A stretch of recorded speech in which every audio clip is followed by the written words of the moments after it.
Hey guys, welcome back to my channel. I am finally getting around to reviewing the brand new Charlotte Tilbury Beautiful Skin Foundation for your best healthy looking skin day every day.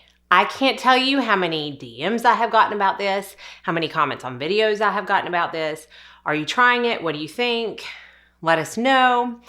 So I'm trying it out for y'all. I have worn this multiple days.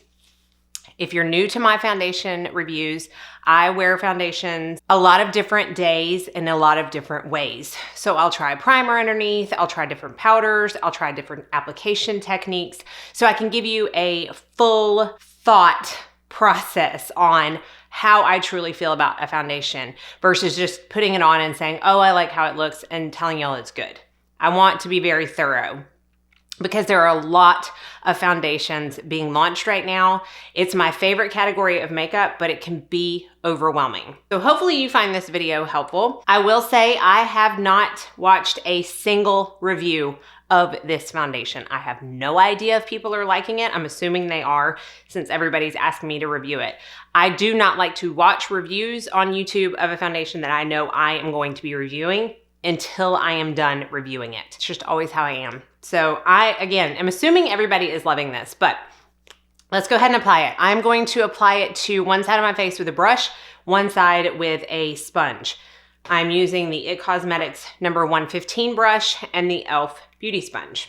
And as I'm applying it, I will kind of go over the claims and the price and all of that good stuff. I have a little bit of corrector under my eyes, but other than that, I have nothing else but skincare on my face. So let's jump in. I'm in the shade 6 Neutral, which is described as fair to medium skin tones, which is a pretty wide gap there with neutral undertones. So I'm gonna start out with one pump. This cost $44. It is the standard 1 fluid ounce, and it does come in a pump bottle. Its claims are a buildable medium coverage. When I say this foundation claims to be hydrating, this foundation claims to be hydrating. So much that the marketing material inundates the word hydrate, hydrated, hydrating. I mean, it's just everywhere. They really want to get across the fact that this is a hydrating foundation. To be able to claim that, they're saying that it is because it has hyaluronic acid. I honestly feel like what doesn't have hyaluronic acid in the formula these days, it is everywhere.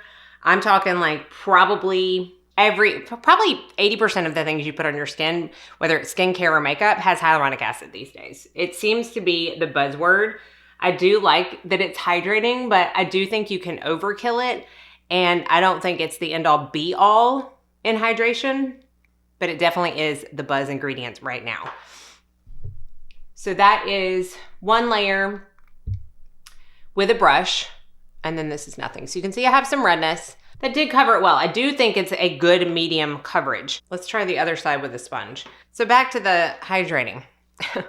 This I counted, and I may be off by like 1 or 2 because things start looking the same when you're looking at an inky list for too long, but I counted 34 ingredients in this foundation. Sodium hyaluronate, which is the hyaluronic acid ingredient in this formula, is number 30 out of 34.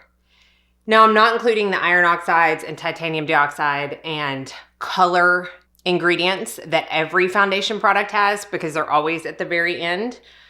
So 30 out of 34 is where this hyaluronic acid lands.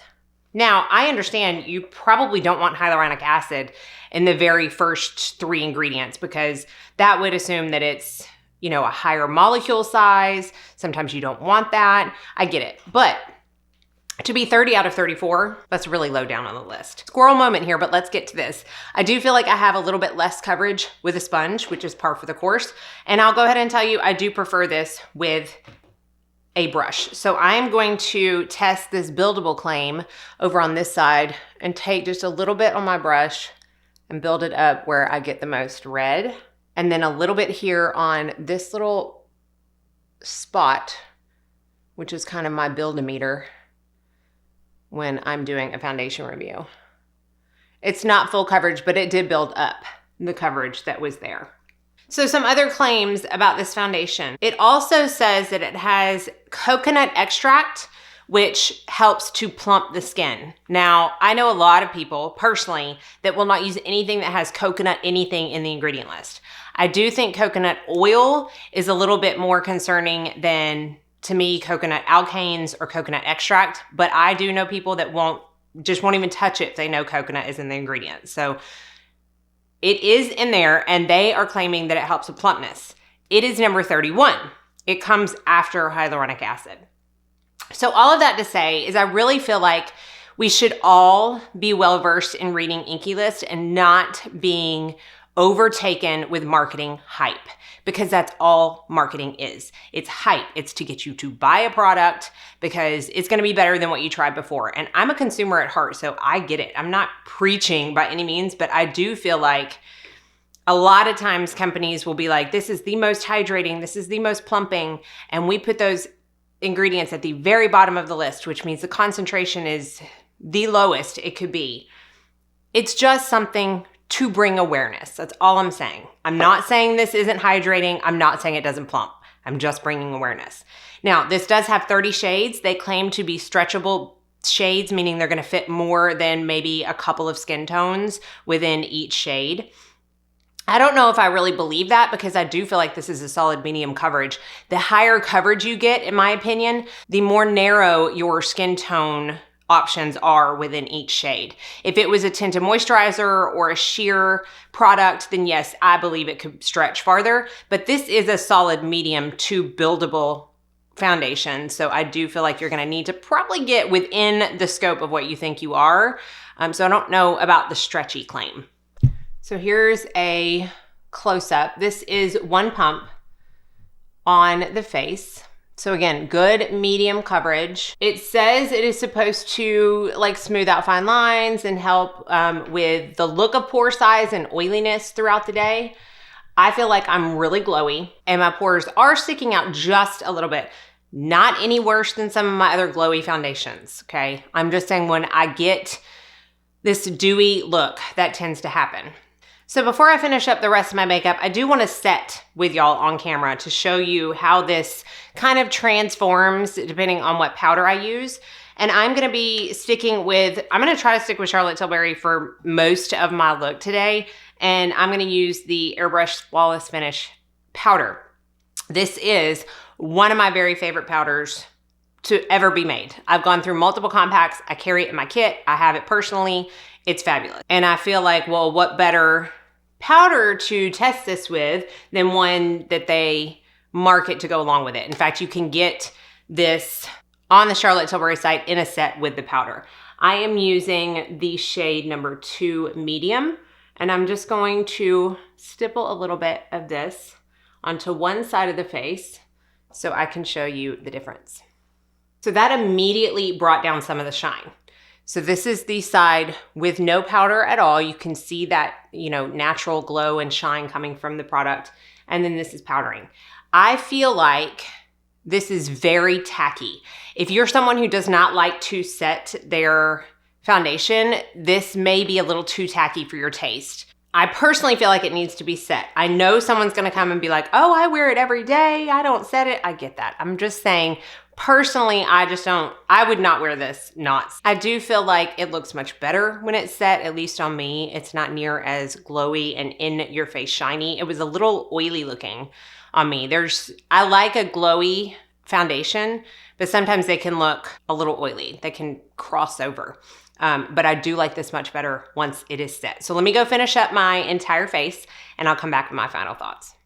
Okay, so I just got done with my entire face of makeup. I will do a close-up as always so you can see how everything laid down. I didn't use any creams. I used all powders today. I did go in at the very end and touch up with a little bit more of that Charlotte Tilbury powder with my flock sponge. I've shown that technique a lot. I do it very, very often. So you can see, I feel like everything lays down over this really well. I have used creams with it and everything's blended fine.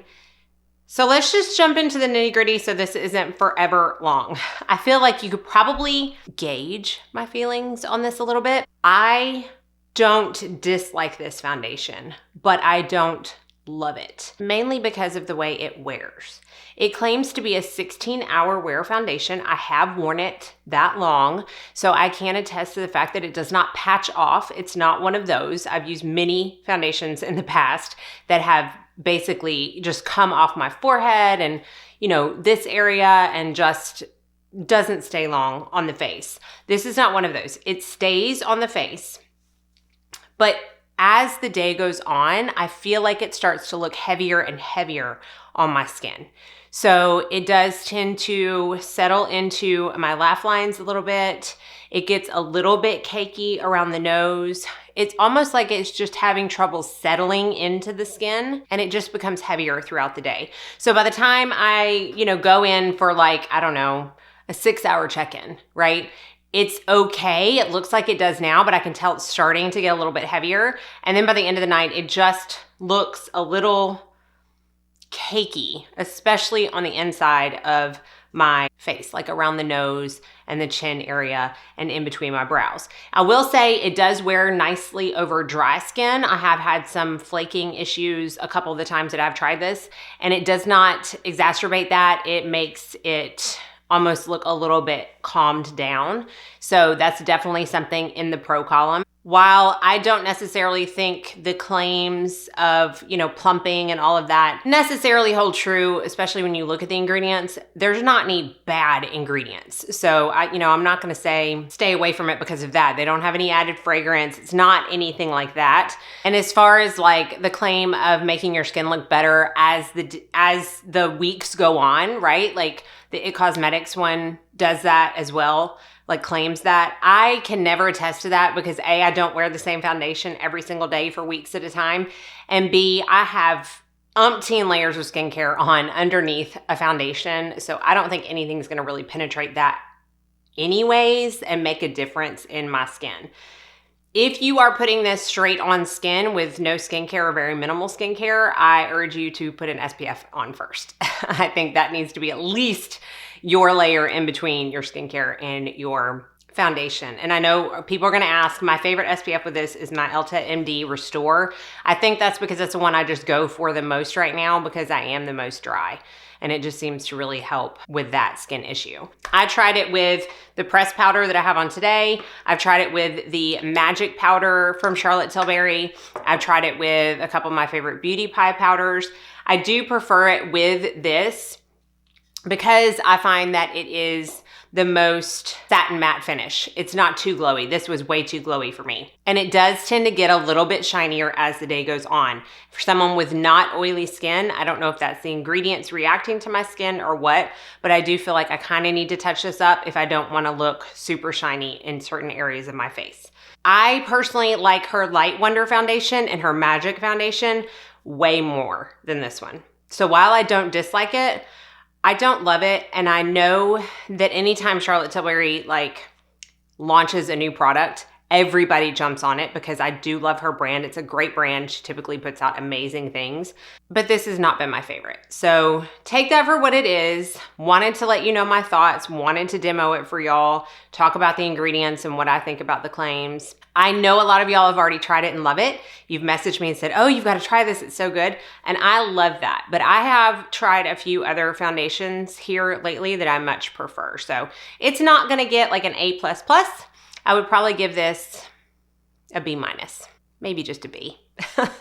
So hopefully you found that helpful and that it portrayed my feelings well enough. I don't want to bash a product or a brand by any means because I adore Charlotte Tilbury as a brand. But everything's not going to work out. Everything's not going to be your cup of tea. So thank y'all so much for watching. Be sure and like and subscribe before you leave so you don't miss out on any future videos. I hope you're all staying happy, healthy, safe, and sane. And the most of all, you go out and have a very blessed day.